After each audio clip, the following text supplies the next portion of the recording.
Deixa eu dizer uma coisa para você. Eu vou trazer uma palavra para você sobre verdade que os líderes precisam saber. Mas se eu colocasse verdades que os líderes precisam se lembrar, eu garanto que ia caber tranquilamente, porque grande parte do que eu vou falar, vocês sabem. Então eu vou usar a pedagogia de Paulo, que lá em Filipenses 3:1 diz: eu não me canso de escrever as mesmas coisas, porque é segurança para vós. Né? Pedagógica repetição. Então, grande parte do que eu vou falar aqui você sabe. Alguma coisinha pode ser que um subtópico ou um tópico você está ouvindo pela primeira vez, não acredito que hoje tem muita informação, mas de uma maneira diferente.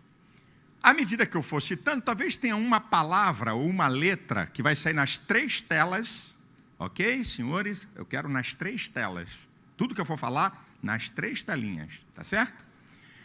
Pode ser que uma palavra ou outra, mas o sentido não vai perder, porque a comunicação é assim, uma coisa já está escrita e outra coisa eu falando aqui para vocês. Aí pode ter uma palavra diferente, mas o sentido será o mesmo. Então eu quero falar algumas verdades, baseado em 2 Coríntios 13:8. Nada podemos contra a verdade a não ser pela verdade.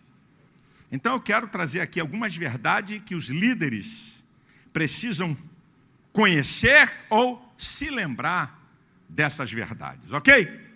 E à medida que eu for falando, vai saindo simultaneamente nas telas que eu estou falando, alguém pode perder uma palavra, e sai simultaneamente nessas telas aqui, tá bom? A primeira verdade que eu quero falar para vocês é o seguinte: Deus não dirige a sua igreja como um negócio, mas como uma família. Se você é pastor e está aqui pensando que a igreja é uma empresa, se prepare para quebrar a cara. Porque Deus não dirige a sua igreja como se fosse um negócio, muito menos um quartel, mas como uma família. Quando Jesus ensina a orar em Mateus 6:9, vocês vão orar assim: Pai nosso, que está nos céus. Né? Jesus está dando já uma ideia de família. 2 Coríntios, um outro texto, capítulo 6, versículo 18, o apóstolo Paulo, ele traz uma palavra, né? E Deus dizendo: eu serei para vós pai, e vós sereis para mim filhos e filhas, diz o Senhor Deus Todo-Poderoso. Depois Paulo, fazendo aquela analogia do casamento, e Jesus e a igreja em Efésios, capítulo 5, a partir do versículo 22, lá no 32 ele encerra dizendo: olha, grande é esse mistério, mas eu estou falando da igreja, do casamento de Cristo com a igreja, ideia de família. Apocalipse 19, versículo 7, regozijemo-nos, alegremo-nos, demos-lhes glórias, porque vindas são as bodas do Cordeiro, porque a sua esposa já está pronta. Família. Então, Deus trata a igreja como família. Eu não vou dizer tudo logo, porque eu tenho alguns tópicos. Quando você fala de família, você fala família. Você está falando de comunhão. Você está falando de unidade. Você está falando de convivência. Você está falando de disciplina. Você está falando de papéis sociais. Você está falando de autoridade. Cuidado. Quando você está falando, quando eu coloquei ali que família é papéis sociais, porque os membros da família nuclear, pelo menos, têm 2 papéis sociais, no mínimo. Você é pai, mas você é esposa. Você é filho, mas é irmão. Então, senhores líderes, sejam pastores ou quem lidera departamento, você pode ter o papel social na igreja de pastor ou de um líder de departamento, mas você não deixou de ser servo de Cristo. Você não deixou de ser irmão.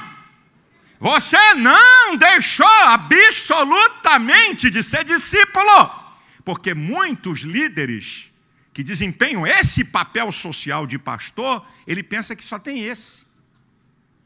E aí você vai cometer um gafe e um desatino no seu ministério.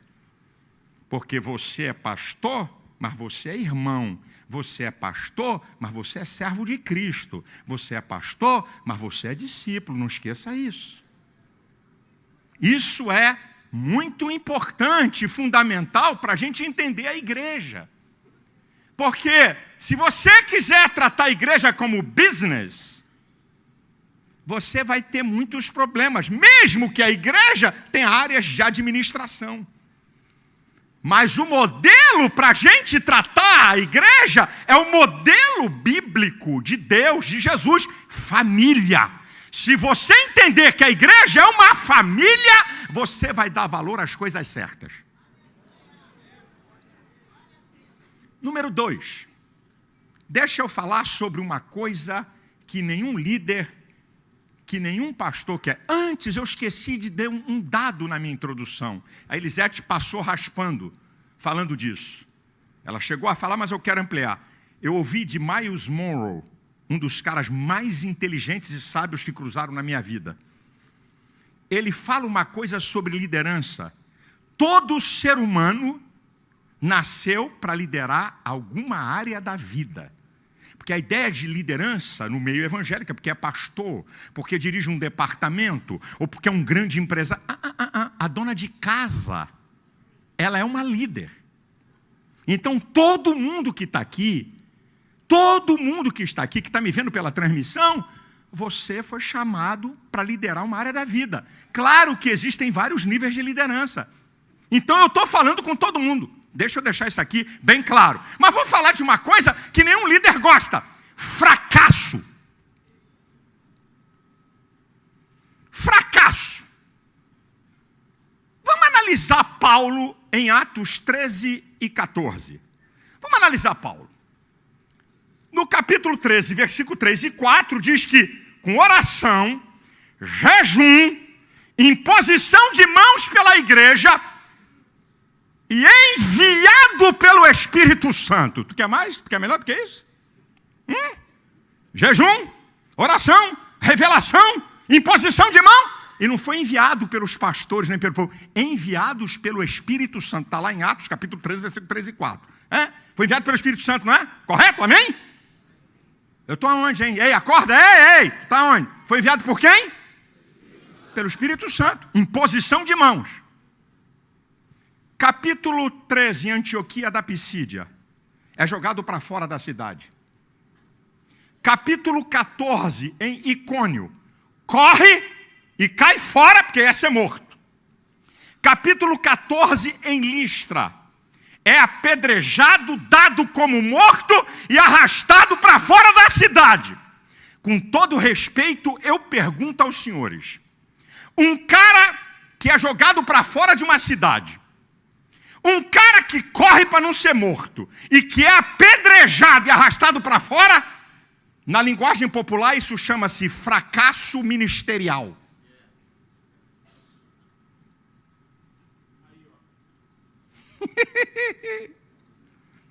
Fracasso ministerial. O cara sai corrido, imagina hoje. Frouxo. Tu é tão ruim que ninguém te suportou, botou para fora da cidade, correu frouxo. Aí olha o diabo aí, ó. Tem algum problema na tua vida espiritual. Tu tá com algum problema. Numa é botado para fora, na outra corre para não morrer, e na outra não morreu porque tu deu uma de malandro. Se fingiu de morto. Como é que você faz? Se você me disser que isso é vitória, você é vitória porque você conhece toda a narrativa da Bíblia. Se transporta para hoje, se acontecer isso com a vida de qualquer ministro. Você é mandado para um lugar e não dá certo. Você vai para outro lugar e sai fora. Você é mandado para outro e te arrebenta a tua cara. Isso é fracasso ministerial, na nossa visão humana. Então, se chegou aqui um fracasso espiritual para você, então toma aqui a receita.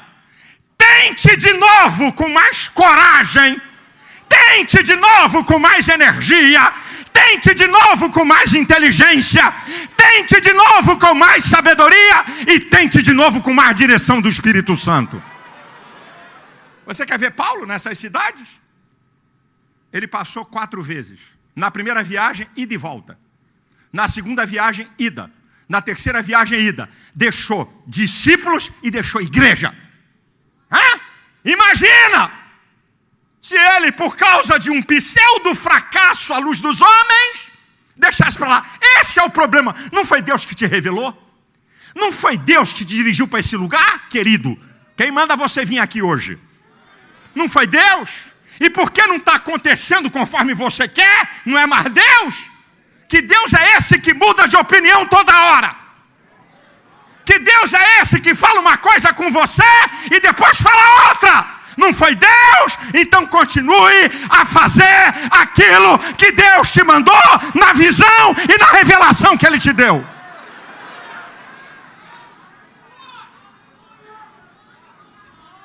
Aprenda uma coisa. Nenhum grande homem e nenhuma grande invenção, nenhum desses, conseguiu ser o que foram. E conseguiu ser inventado, o que foi inventado, se não passasse por vários fracassos. Não tem um grande homem na história que não tenha fracassado várias vezes. Não existe isso, meu filho. Você olha para o cara no momento da vitória, do sucesso, mas vai olhar a historinha dele. Vai lá, vai olhar a historinha dele. Agora presta atenção nisso que eu vou te falar. O teste máximo do poder da recuperação está em como você responde ao fracasso e sai dessa situação. O teste máximo do poder da recuperação é como nós respondemos ao fracasso e saímos dessa situação. Então eu volto para Paulo. Em Antioquia da Pisídia, fugido, jogado para fora. Em Icônio, foge. Em Listra, não deu para correr. É apedrejado e arrastado para fora da cidade. Agora, Atos 14, 22. Quando os discípulos rodeiam Paulo.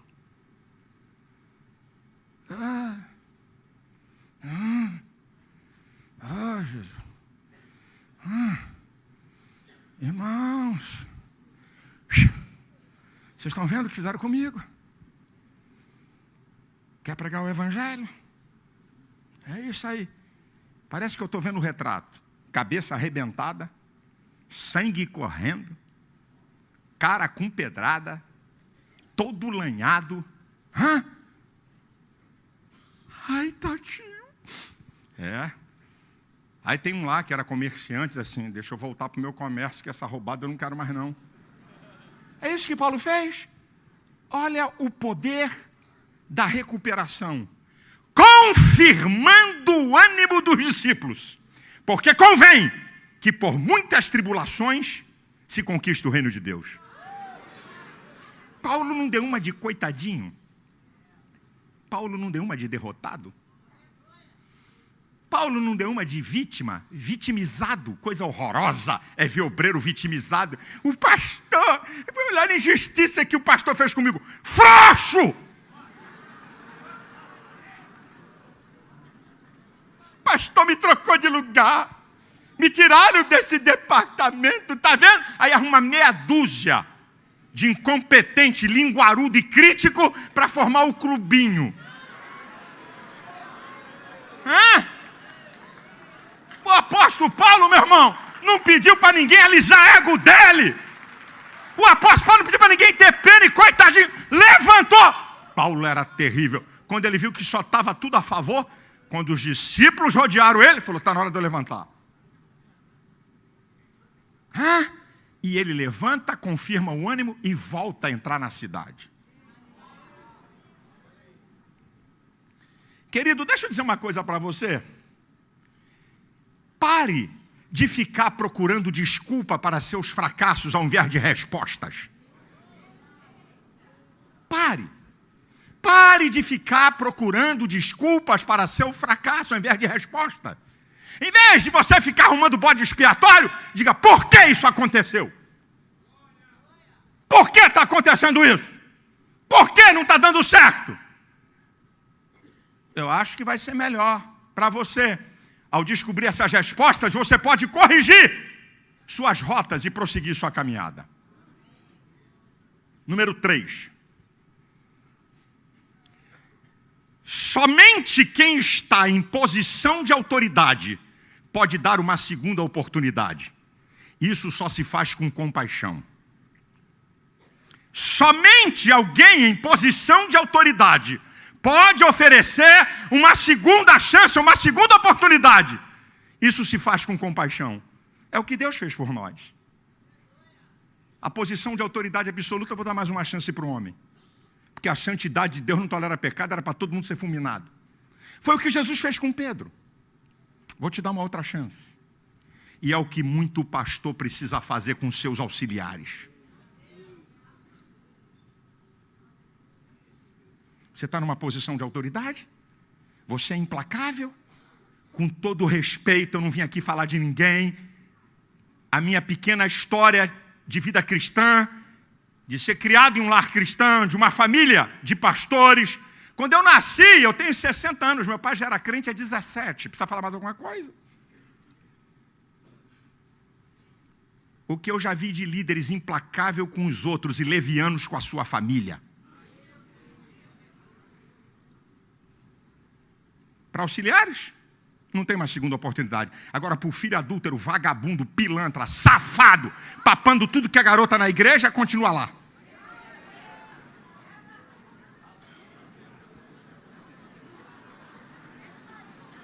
Eu ensino para os pastores do meu ministério. Uma das marcas de um pastor é a compaixão. Sentir como se fosse. Se colocar no lugar do outro. Aqui nessa igreja, nesse ministério, uma coisa que eu não suporto é a gente falar coisa no púlpito que só teoria, não vive. Aqui nesse ministério aqui. Eu sou pastor aqui desde 2010, muito pouquinho tempo. Eu sucedi um gigante que não deixou uma igreja esculhambada, eu não preguei igreja quebrada, eu não peguei igreja falida, eu não preguei povo dividido, eu preguei uma igreja que já tinha 20 mil membros. Eu preguei uma igreja que tinha grana no caixa sobrando. E eu arrebentei tudo, gastei tudo. Mas peguei. Eu peguei uma igreja apacentada. Eu peguei uma igreja de um cara que sabia fazer líderes.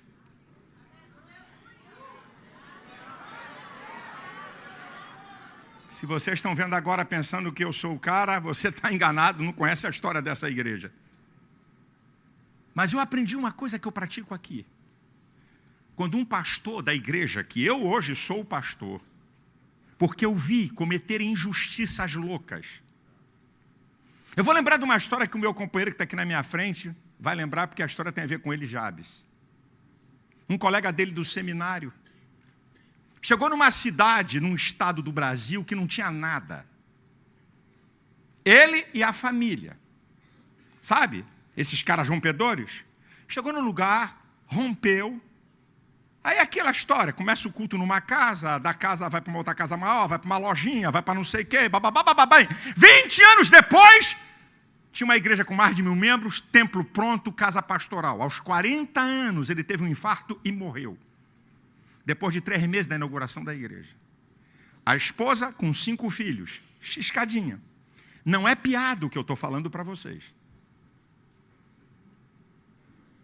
Quando o cara morreu, a convenção, eu adoro esse nome, chega a me dar arrepio. A convenção do Estado reuniu, chegou para a esposa do pastor e disse, tem 3 meses para sair da casa pastoral. E gostaria de informar que o cachorro é da igreja. O cachorro. Isso não é piada. O cachorro é da igreja. Vocês estão pensando que isso é uma brincadeira. A mulher liga chorando para Jabes. O que é que eu vou fazer com 5 filhos? O que é que eu vou fazer? A vida do meu marido está aqui. A falta de compaixão. Esse cara teve um revelamento. Deixa comigo. Ligou para o presidente da tal convenção e disse assim... Ô, colega, você conhece o pastor Silas Malafaia, da televisão? Vai lá para o Malafaia, não é brincadeira não, meu irmão. Bota para arrebentar, é mesmo. Então, deixa eu te dar um aviso. Se você rebotar aquela família para fora, o Malafaia vai acabar com a raça de vocês em rede nacional. Depois que ele falou, ele foi por causa da confiança, da amizade, ele falou, usei teu nome, eu falei, glória a Deus. Isso é coisa de Jeová.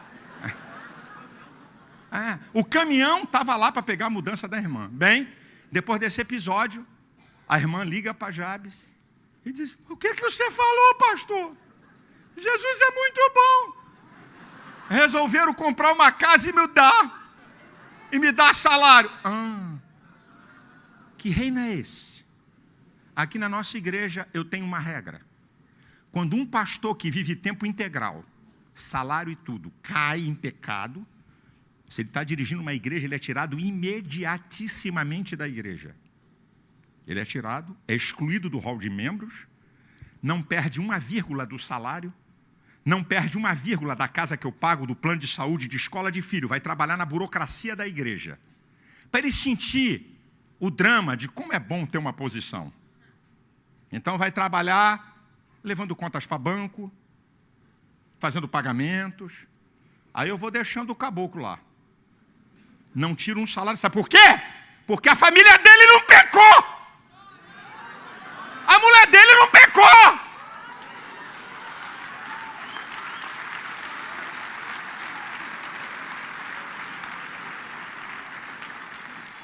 Eu me coloco no lugar do camarada e da família dele. Aí vou tratando. Depois de 2, 3 meses, reconcilio ele como membro. Minha esposa vai lá falar com a esposa dele. Depois de um tempo, eu chamo o cara. 6 meses, 7 meses, 8 meses depois, 9 meses. Eu digo, filho, você tem convicção de que é pastor mesmo? É isso que Deus chamou você? Sim, pastor. Ok. Eu vou te restaurar o ministério. Só tem um dado. Se fizer de novo, 3 meses de salário, olho da rua. Acabou. Porque se você só usar misericórdia, se torna leviano. Só justiça se torna duro e inflexível. Por isso que as bem-aventuranças, bem-aventurados misericordiosos que alcançarão misericórdias, e bem-aventurados que têm fome e sede de justiça, porque serão fartos. Elas estão juntas. Misericórdia tem que estar entremeada de justiça e justiça de misericórdia. Então, está aqui a misericórdia. Agora, se cair de novo o filho, vai arrumar emprego e acabou o papo. Restauro ele ao ministério, mas não vai dirigir igreja.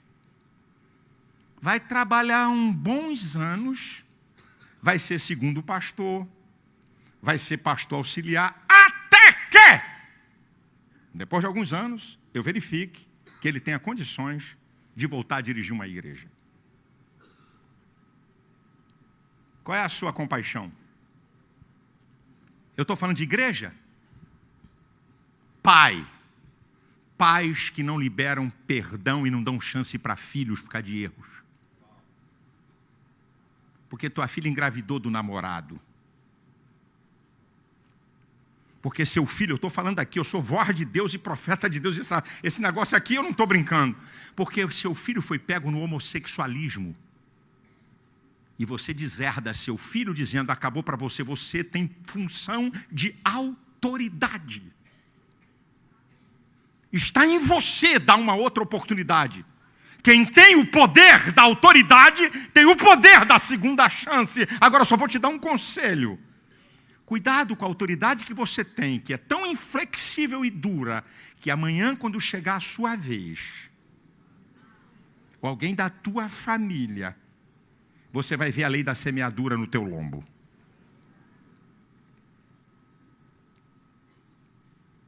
Escuta o que eu estou falando para você. Número 4. A vida é feita do que você faz e não do que você fala. Suas palavras têm que estar respaldadas pelo seu desempenho. A vida é feita do que você faz e não do que você fala. Suas palavras têm que ser respaldadas pelo seu desempenho. O apóstolo Paulo diz em 1 Coríntios 11:1, sede meus imitadores, ele se coloca na frente, como eu sou de Cristo. Por que Paulo não diz, sede imitadores de Cristo como eu também sou? O cara é tão abusado no seu estilo de prática de vida, que ele diz, pode olhar para a minha vida, que a minha vida imita Cristo. que Paulo diz em Filipenses 4:9? O que vistes, ouvistes, aprendestes, recebeste de mim, isso também fazei. Ele está falando de prática de vida.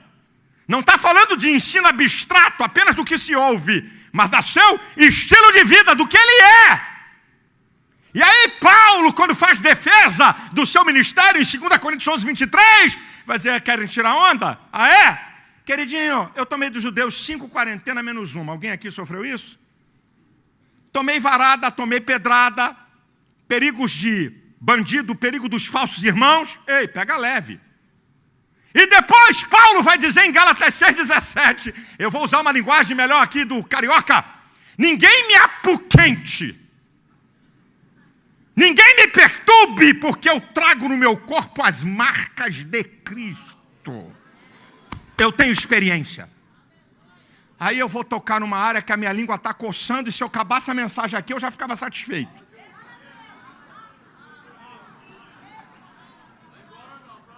Não vai não. Deixa eu falar para você sobre mentoria espiritual. Preste atenção que eu vou dizer para você. Eu sento numa cadeira para ouvir um garoto de 20 anos para me ensinar sobre redes sociais. Eu tenho 60. Eu sento numa cadeira para ouvir um cara de 20, 22, 23, 24 que seja um expert em administração. Não tem problema, eu tenho que aprender. Quem disse que é só a idade que ensina? Eu sento numa cadeira para ouvir um cara me instruir sobre relacionamentos. Agora, um momentinho. Mentoria espiritual, o que eu estou vendo acontecer no Brasil, mentoria espiritual, dirigiu que igreja? Lidera aqui pastor, junta conhecimento de A, B, C, D, F, G, H, mentor espiritual. Eu tenho pena desses líderes, porque mostram como são medíocres e tacanhos de terem mentores que não têm experiência. Eu pergunto aos senhores, quem foi o mentor de Josué?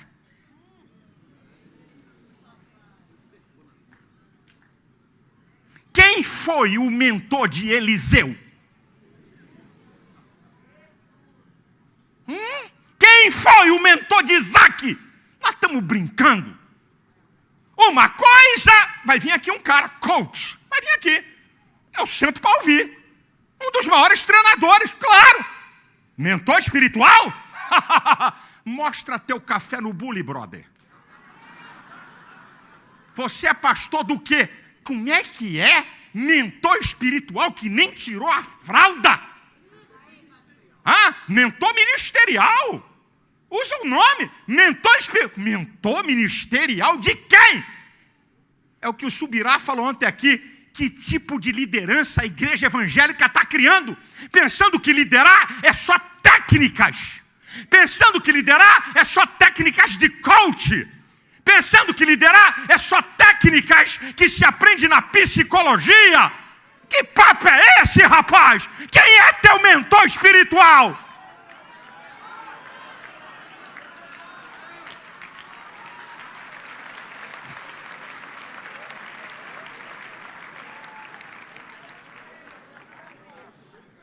Que papo é esse? Que igreja o cara dirigiu? Qual é a experiência ministerial para ser mentor ministerial? Vamos tomar vergonha na cara! Isso é uma vergonha! Isso é uma afronta! Não tem experiência nenhuma! Vai pegar o portfólio do cara. PhD, perequeque, pere sei lá o quê. Doutor em quê? Eu não estou menosprezando o conhecimento. Eu não estou menosprezando conhecimento, eu não sou criança. Aqui na minha igreja tem coach. Tem. Mentor espiritual não. E ele que banque o besta de entrar nessa. Mas ele é inteligente, que ele é bem doutrinado e me tem como mentor. Ele não é bobo. Certo? Não tem problema. pode dar curso aqui para o povo, pode aprimorar o povo. Agora, mentor espiritual, meu irmão, meu mentor espiritual foi meu pai. Eu estava contando para o Jackson, que não conheceu meu pai quando falava em convenções, e Jabes, Gidalt, que conheceram meu pai, Tuninho e outros que estão aqui. Eu sou fichinha em argumentação perto de Gilberto Malafaia. Meu pai foi o maior tribuno da Convenção das Assembleias de Deus. Está aqui o pastor Marinaldo, que sabe o que é que eu estou falando. Meu velho tinha uma retórica poderosa. Meu pai, eu como garoto, me levava para ver. Meu pai, quando eu tinha 10 anos, sentava com ele. E ele me ensinou a ler o Jornal do Brasil, a parte política nacional e política internacional. Nos últimos 50 anos, eu te digo tudo o que aconteceu na política nacional e o que aconteceu no mundo. Eu te digo como é que Israel venceu as guerras de 67 e de 73. Porque meu pai foi um mentor, me preparou para esse momento.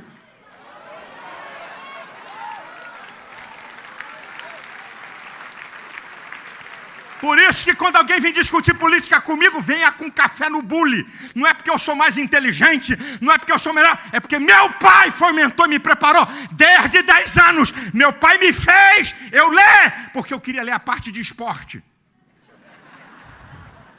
Naquela época não tinha televisão. Então, para ver o time de futebol, meu pai, primeiro, leia aqui a parte de política. Eu vou te fazer pergunta. Ele me dava a parte de política, lê aqui perto de mim, e ficava com a parte de política internacional. E depois, aquilo que você aprende, eu passei a ter gosto, eu não precisava mais me obrigar, porque eu queria ler. Eu te falo de Arena. O que era Arena? MDB, regime militar, o que aconteceu? Deputados caçados. Eu te conto essa história. Por quê? Porque eu tive mentor. De vez em quando eu estou na igreja, e até meus pastores brincam. A tela desceu, hein, pastor? O que a tela desceu? O senhor falou igualzinho o pastor Santos. Por quê? Porque foi meu mentor. E de vez em quando eu estou diante de uma crise, a tela do velho desce na minha frente. Eu, como sou um cara sanguíneo, eu sou um cara de resposta e de pau. Aí, de vez em quando, o pau está quebrando, porque uma igreja grande tem problemas. Aí eu vou tomar uma decisão, aí desce a tela, eu vendo meu sogro falar, meu filho, na hora que o pau está quebrando, não tome posição, deixa para o dia seguinte que os ânimos acalmam e se resolve assim mesmo. Aí eu... Zé Santo desceu aqui. Mentor. Aí o cara vem, cheio de técnicas, sabe inglês. Pega John Maxwell, John Hamilton, Jean Jurijum de Alegão, e sei lá quem mais, e um monte de técnica. Não é nada do cara. É meu mentor espiritual. Que é isso, meu irmão? Quem é teu mentor espiritual? Qual a experiência que tem? Qual o gabarito ministerial? O que é que ele traz no seu bojo? E qual é a sua história? Pare de ficar seguindo o menino.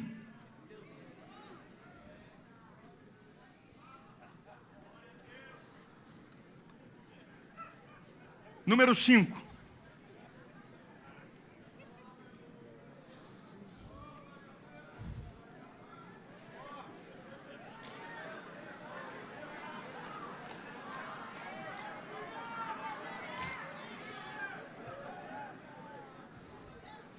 Preste atenção, por favor. O maior teste que temos que enfrentar não é uma doença grave ou um grande problema. O maior teste que temos que enfrentar é o teste do dinheiro.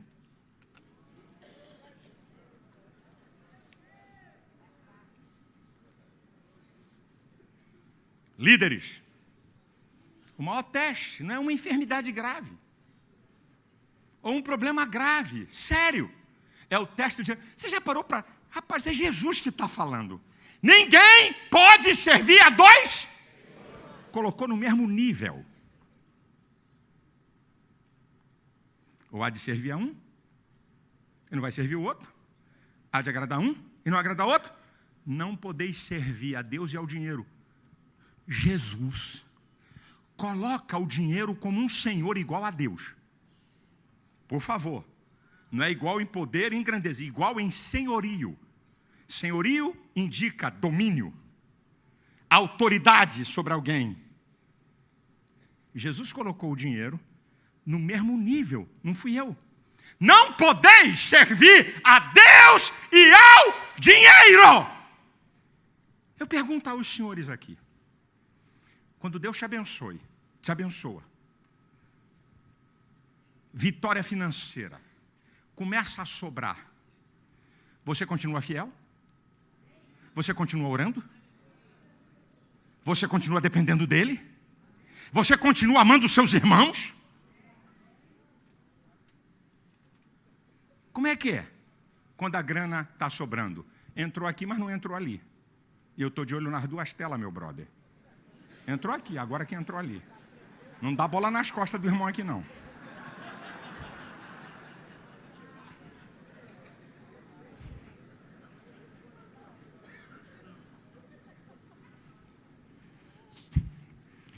Escuta o que eu vou dizer para você. Judas deixou Jesus para servir ao dinheiro. Zaqueu deixou o dinheiro para servir a Jesus. Com quem você se parece?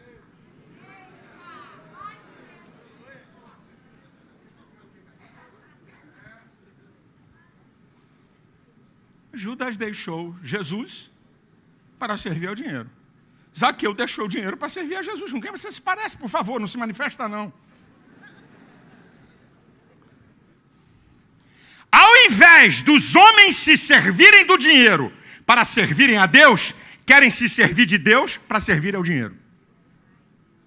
Eu repito e te explico. Ao invés dos homens se servirem do dinheiro para servir a Deus, querem se servir de Deus para servir o dinheiro. Isso é, querem Deus para Deus abrir porta, para Deus abençoar, para tornar um empresário, um ministério de sucesso. Só usam a Deus para se servir do dinheiro.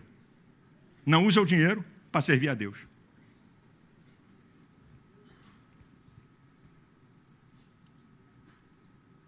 Eu sei que é meio duro o que eu estou falando, mas é a verdade. Eu gostaria de informar para vocês que Deus e o dinheiro não cabem no mesmo lugar. Ou Deus ocupa o teu coração, ou o dinheiro vai ocupar. Ou você vai servir a Deus, ou vai servir ao dinheiro. Escute o que eu vou te falar. Os israelitas preferiram a provisão de Deus do que o seu relacionamento com eles. Sabe qual foi o resultado? Salmo 106, versículo 15, diz assim: Deus satisfez o desejo deles. Quer carne, né? Quer picanha, né? Vou mandar. Só que lá está escrito, fez a alma deles definharem. Quando você quer a provisão de Deus em primeiro lugar, e não Deus, você vai definhar. Eu estou usando a Bíblia. Está no Salmo 106, versículo 15. É o que vocês querem? Deus atendeu o desejo deles. É isso que vocês querem? Vocês não me querem, querem a minha provisão. Vou saciar vocês, vai sair carne pelo nariz, agora segura depois. Porque vocês só querem a provisão, não me querem.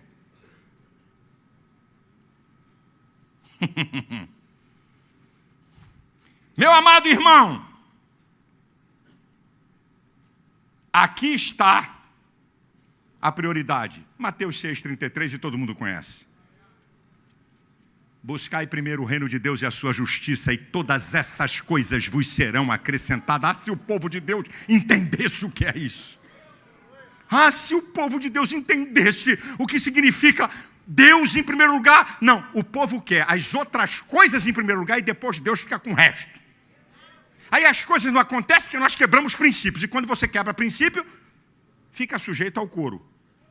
O pau quebrar no teu lombo, porque Deus trabalha com princípios. Seja Deus ou o diabo, trabalham com legalidade e princípios. Ambos. Deus e o diabo trabalham com legalidade e princípio. Então, você não prioriza a Deus depois que é sucesso. Aqui nessa igreja, ela está aí. Tem uma irmã aqui, membro da nossa igreja. Não tem um batismo aqui que não tenha 3, 4, 5, 6, 7, 8. É uma senhora. Vem gente aqui na frente, ela cola. Trabalha com a pessoa, fica na porta esperando. De vez em quando ela entra aqui com 6, 7, 8. Vem aqui falar comigo, esse aqui é o nosso pastor. Não tem um batismo que não tenha 3, 4, 5, 6, 7, 8, que ela trabalha. É uma senhora. Prioriza, amo a Deus. Sabe o que Jeová fez com ela? Ela trabalhava para uma pessoa rica. A pessoa morreu e deixou 10 milhões de reais para ela.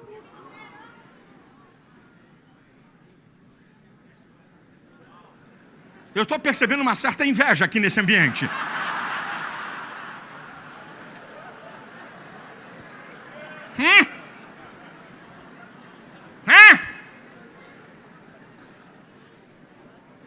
Se o povo de Deus entender o que significa priorizar Deus, que essa é a legalidade, esse é o princípio, ele vai trabalhar nas outras áreas.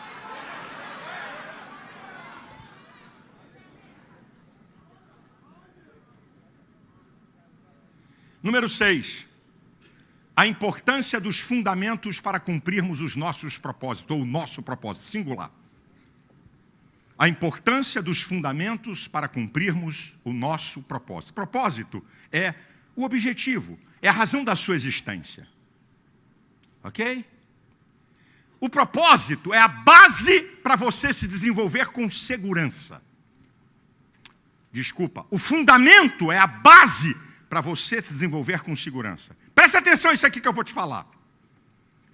Você pode chegar a algum lugar sem fundamentos, mas você não chegará ao lugar máximo do seu propósito sem eles. Vou repetir. Você pode chegar a algum lugar sem fundamentos, mas jamais chegará ao lugar máximo do seu propósito sem eles. Quando nós incorporamos os propósitos, quando nós incorporamos os fundamentos na nossa vida, nossas deficiências e limitações são supridas. Porque fundamentos não mudam.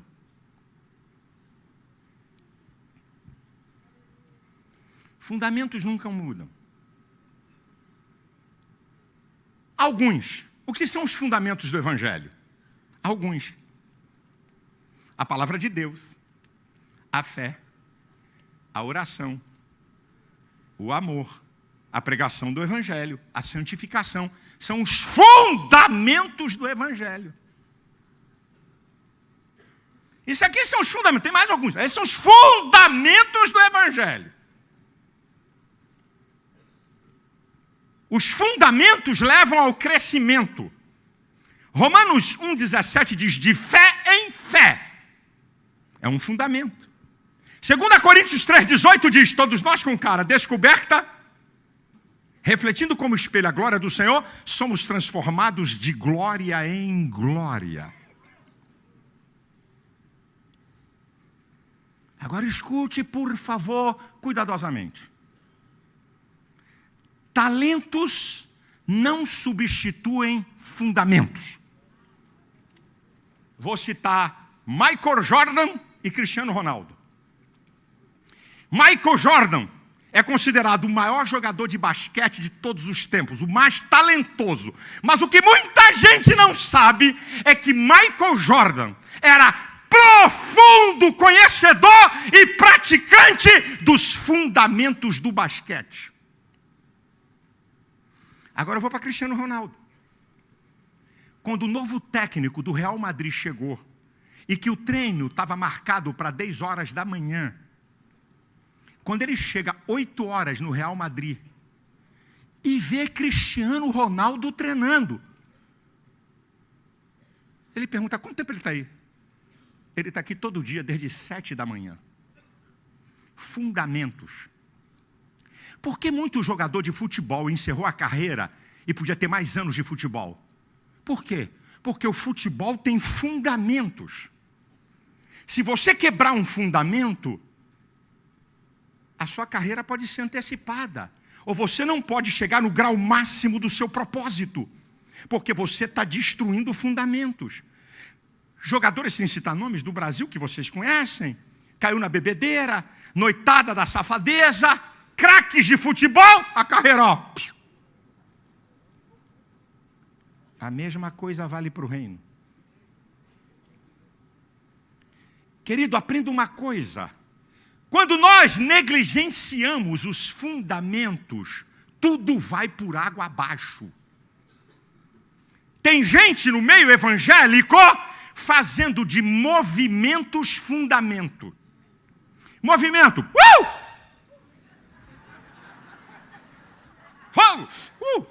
Ai, está pegando fogo. Movimento. Não é fundamento. É movimento. Gente fazendo de métodos o fundamento. Qual é o método? G12, G20, G15, M não sei o que, M12, M sei lá o que. Congregação é o método de Paul Young ou David Yong-Shu. Qual é o método? Não é fundamento.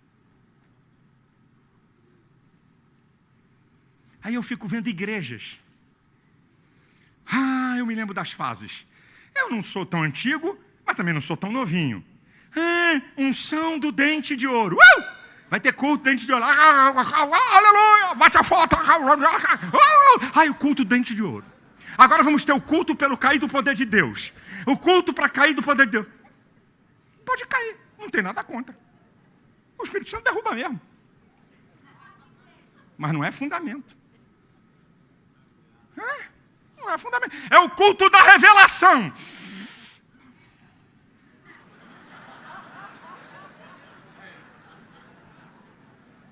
Não é fundamento. Aí depois lá na frente.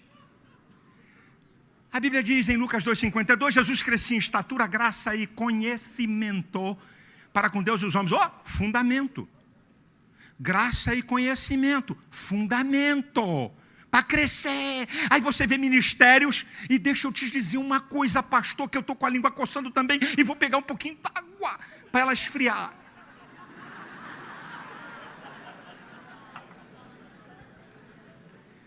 Preste atenção, querido.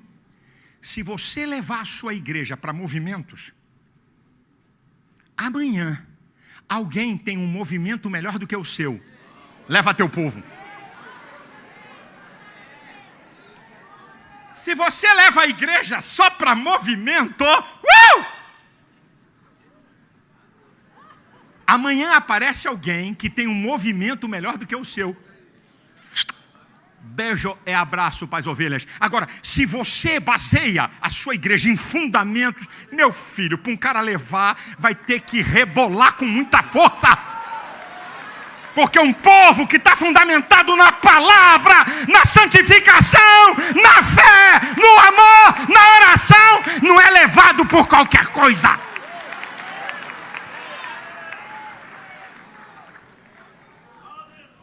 Existe o jeito certo e o jeito errado de fazer as coisas. Os fundamentos vão dizer o jeito certo.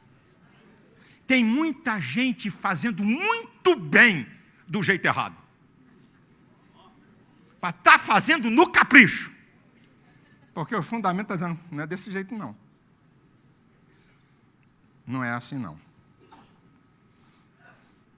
Deixa eu falar sobre liderança e vou terminar. Tá, vai ficar eu e você aqui.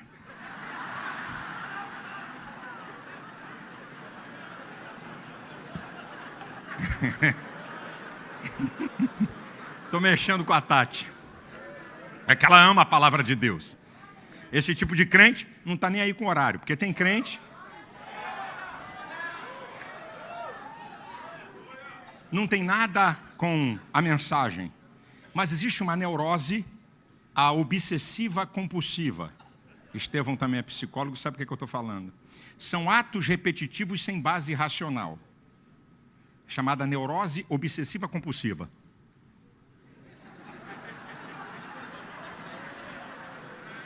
Começa a dar 9 horas, o cara é tomado por uma neurose. E se o culto for um pouquinho mais, dá tique-tique nervoso.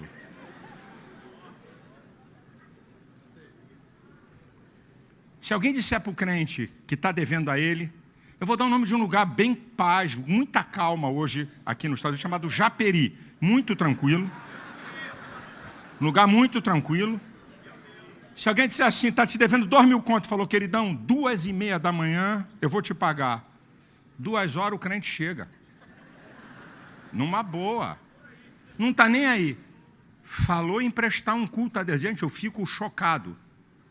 Culto é racional. Você bota uma igreja em pé, 8h50 da noite, gente começa a sair. Então não é horário, é mania. É falta de disciplina. É falta de entender o que é prestar culto a Deus. Porque se não presta para prestar um culto de 2 horas, vai me dizer que está cultuando a Deus quando sai dessa porta para fora?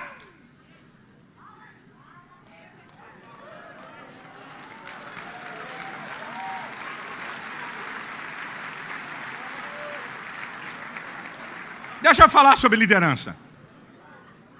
Alguma coisinha aqui para me terminar, baseado no que Paulo fala em Filipenses 3, 13 e 14. Número 1, Paulo diz assim: uma coisa eu faço. Não é o Espírito Santo, não é Deus, eu faço, eu realizo, eu produzo, eu construo. O que é que você está fazendo, líder? Eu faço.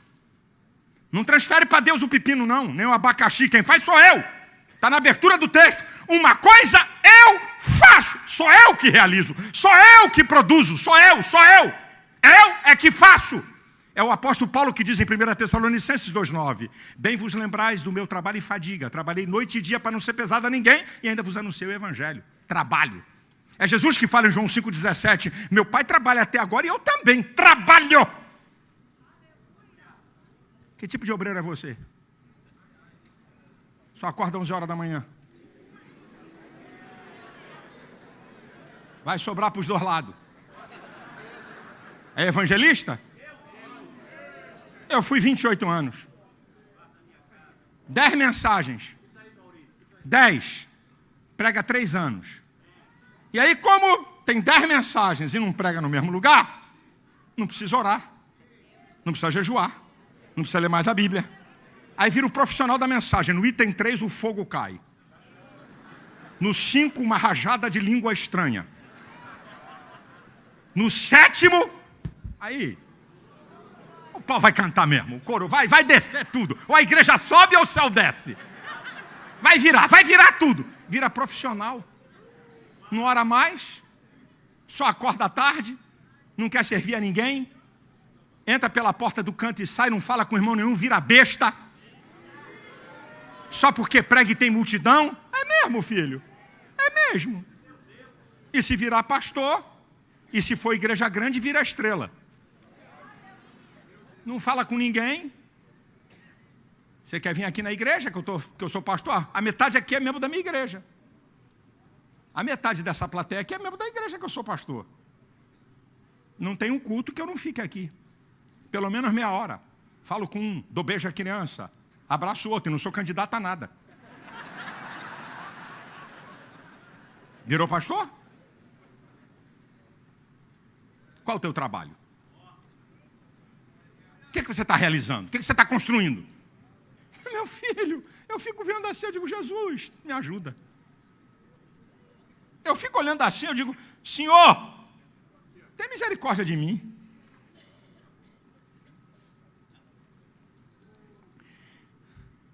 Escuta o que eu vou te falar. Olha o texto que diz. Uma coisa eu faço, que esquecendo-me das coisas que para trás ficam, avançando para as que estão diante de mim. Significa violento esforço para frente. A ideia de um corredor. Essa é a ideia de Paulo. Líder, violento esforço para frente. E o que é um violento esforço para frente? Andar acima da média.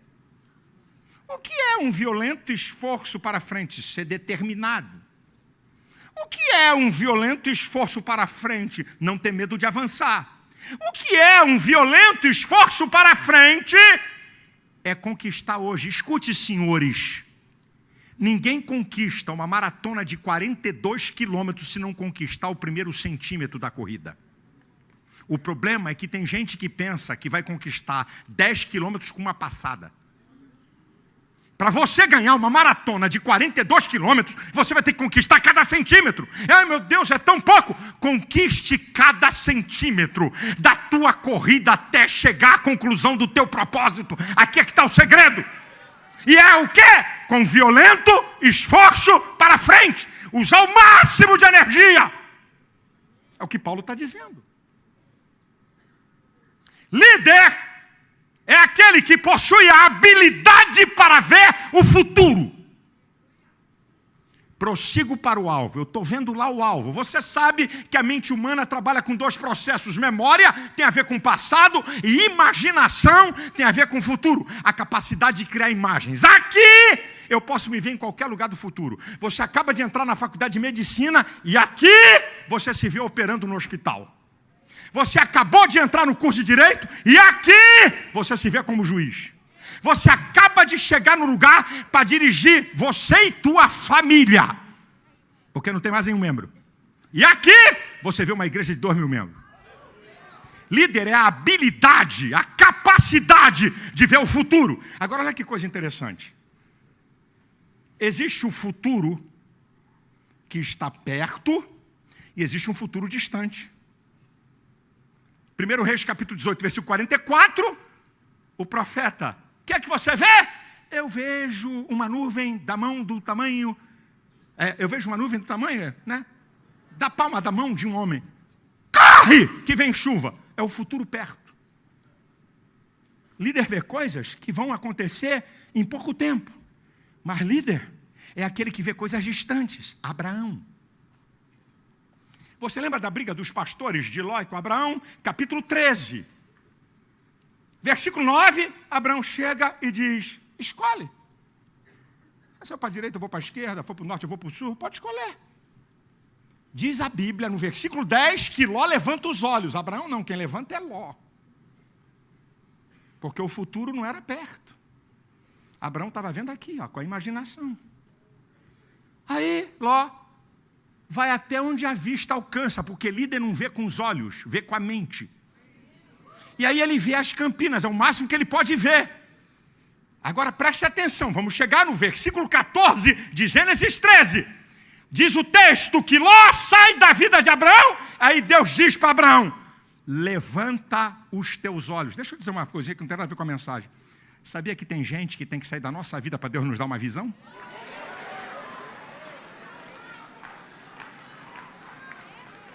Qual é a mala que tu está carregando que Deus não disse para você carregar? Qual é? Deus só vai falar com Abraão depois que Ló sai. Depois que Ló se apartou, aí Deus, é sensacional, levanta os teus olhos. Olha para o norte, olha para o sul, para o oriente e para o ocidente. Deus não vai mostrar um lugar, porque Deus não é Deus de coisinha, de pedacinho. Deus é Deus de coisas completas e totais. Olha aí, rapaz! Outra, não vai dar para ver tudo, então pega os teus pés e anda para o norte, anda para o sul, e anda para leste e para oeste, para você ter a noção do que eu vou dar para você e do que eu vou usar você.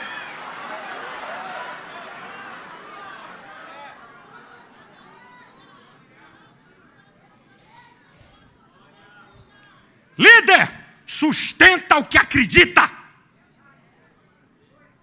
Nada o tira do caminho. Nada o faz esse violento esforço, prossigo para o alvo. Ninguém vai me tirar da corrida. Ninguém vai me tirar do meu propósito. Que líder é esse? Pastor, toma aqui. Não é bem isso que eu queria. Você está um enganado, rapaz. Tu nunca foi chamado, tu não sabe de nada. O mal hoje é ver alguém que está em sucesso e não olhar a história. Esse é que é o grande mal, gente. É olhar momento e não vida. As pessoas pensam que é mágica chegar em algum lugar de destaque. Você viu aqui a minha esposa falando? Você ouviu aqui ela falando que teve 3 surtos? Sabe por que ela teve surto? Eu te digo aqui, ela não disse que ela me ama muito. Mas sabe por que ela teve surto? Pela pressão do meu ministério. Essa que é a verdade. Uma vida louca, eu vivendo numa pressão desgraçada. Para mim, a minha mulher vai aguentar. Elisete tem estrutura, Elisete. E o pau cantando, e eu vivendo uma pressão louca. Um gatilho, pum! Teve um surto.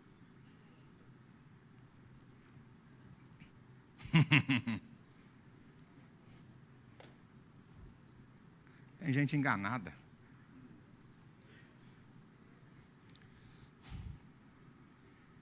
Líder obedece uma direção.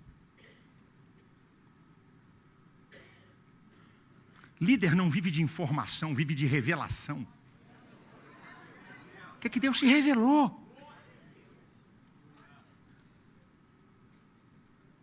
Eu era um evangelista, na linguagem popular, bem-sucedido. Programa de televisão em rede nacional, programa de televisão em rede mundial, dublado em inglês. Mais de 120 nações recebiam o meu programa. Uma vez Jackson falou, aqui da Inglaterra, cara, tu tá aqui na TV. Sucesso. Quando meu sogro morreu, a bola da vez era eu. Passei o pastor. Fui falar com Deus. Senhor, tu me talhou 30 anos. Será que tu quer que eu seja pastor de uma igreja local? Acho que tu me talhou esses anos, não é para ser pastor de uma igreja local, é para ter um ministério nacional. Acho que não tem cabimento eu ser pastor de uma igreja local, apenas uma igreja local, como era a nossa igreja. É porque tu tem, então eu quero sinais. E aí eu pedi sinais a Deus, para que eu pudesse entrar nesse negócio, porque isso aqui é a igreja de Jesus, e não é uma coisa que eu acho que eu tenho que ser. Eu tinha aqui uns 3 ou 4 que podiam ser pastor. Não vou dizer que todos, nós éramos 90 pastores, mas uns 3 ou 4 podiam ser pastor aqui. E aí Deus me deu os sinais que eu pedi a Ele. Então eu passei a ser o pastor.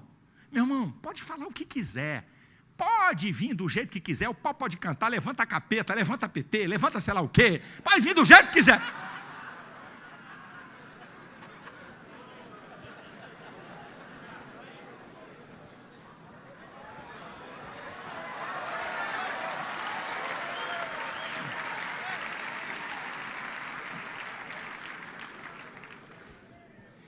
Essa aqui é de um cara que eu conheci e, quando eu falo de líder obedece uma direção, é um detalhe.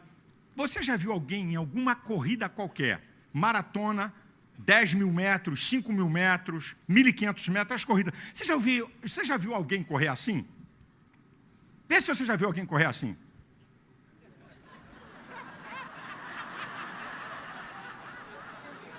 Se você vê um cara em qualquer corrida, coisa assim, é maluco. Líder tem uma direção, não vive em zigue-zague.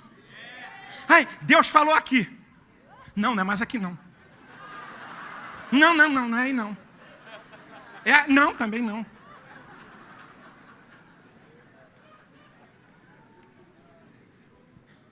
Escute aqui.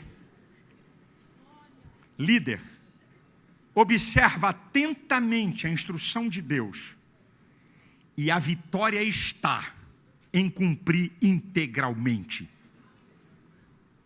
Líder observa atentamente a instrução divina. A vitória está em obedecê-la integralmente. Olha Paulo, Gálatas 2:20. Vivo não mais eu, mas Cristo vive em mim. A vida que agora vivo na carne, vivo na fé do Filho de Deus, o qual me amou e se entregou a si mesmo por mim. Essa é a obediência. Sou poliglota, tenho um nível intelectual, mas agora eu vou abandonar tudo para obedecer integralmente o que Deus quer. Agora vamos para o tal do Saul. Tem coisas na história que a gente lê e depois não observa.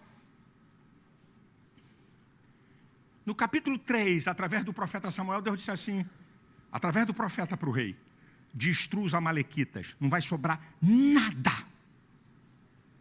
Acabe com tudo. 1 Samuel, capítulo 15, versículo 13. Aí vem no versículo 13 ao 15. Volta a Samuel. Volta a Saul. Cumprimos a palavra do Senhor. O profeta diz assim, eu estou ouvindo um balido de ovelhas e um mugido de vacas. Nós resolvemos separar o melhor para oferecer ao Senhor. Mas que intenção bacana. Lembra do que eu falei dos fundamentos? Lembra do que eu falei dos princípios? Como é que é? O que é que você está falando para mim? Olha, e também está aqui o cara, o rei. Entendeu? Para a gente, uma coisa assim, praça pública, bacana, degolar esse desgraçado. Mas nós trouxemos o melhor das ovelhas e o melhor do gado para oferecer para Deus. Samuel diz assim: tem o Senhor mais prazer em sacrifício do que em que se obedeça a sua palavra? É melhor obedecer do que sacrificar. E o atentar para a gordura dos carneiros, porque a rebelião é como o pecado de feitiçaria, e o porfiar é como a iniquidade e a idolatria. Pelo amor de Jesus. É por isso que Deus te rejeitou. Deus não está pedindo para você fazer uma coisa boa. Deus está pedindo para você obedecer o que Ele mandou você fazer. Aprenda uma coisa, meu irmão, que nem Jesus escapou da obediência. Papai do céu nem abriu mão para Jesus. Como é que é, pastor? Vamos para a Bíblia, meu irmão. Filipenses capítulo 2, a partir do versículo 5. De sorte que haja em vós o mesmo sentimento que houve em Cristo Jesus, que sendo em forma de Deus não usurpou ser igual a Deus, antes aniquilou a si mesmo, tomando a forma de servo, fazendo semelhante aos homens, e achado na forma de homem, aqui está, foi obediente até morte e morte de cruz. Agora olha o resultado. Pelo que Deus o exaltou soberanamente e lhe deu um nome acima de todo nome, para que ao nome de Jesus se prostrem todo o joelho dos que estão nos céus, na terra e embaixo da terra, e toda língua confesse que Jesus Cristo é o Senhor. Aprenda. Tudo que não for exclusivamente Deus, tem que obedecer. Quando Jesus toma a forma de homem, Ele não é exclusivamente Deus. Nem para Jesus, Deus abriu mão do princípio. Porque Ele não estava na forma plena de Deus. Qualquer ser que não esteja na forma plena de Deus, tem que obedecer. Escute, eu já estou terminando o que eu vou te falar. No relacionamento horizontal, isso é entre os homens, a marca do cristianismo é o amor. João 13,35, que nisto todos conhecerão que sois meus discípulos, se vos amardes uns aos outros. No relacionamento vertical, homem e Deus, a marca do cristianismo é a obediência. João 15,14, vós sereis meus amigos se fizerdes o que eu vos mando. Agora escute essa aqui. A maior prova do amor de Deus para conosco é a doação do seu Filho Jesus Cristo. Romanos 5,8. Deus prova o seu amor para conosco pelo fato de Cristo Jesus ter morrido sendo nós ainda pecadores. Agora preste atenção. A maior prova do nosso amor para com Deus é a obediência. João 14,15. Se me amardes, guardareis os meus mandamentos. A maior prova de amor nossa para com Deus é a obediência. Eu concluo dizendo, a primeira e a última coisa que Deus requer de nós é simples, imutável e total: obediência.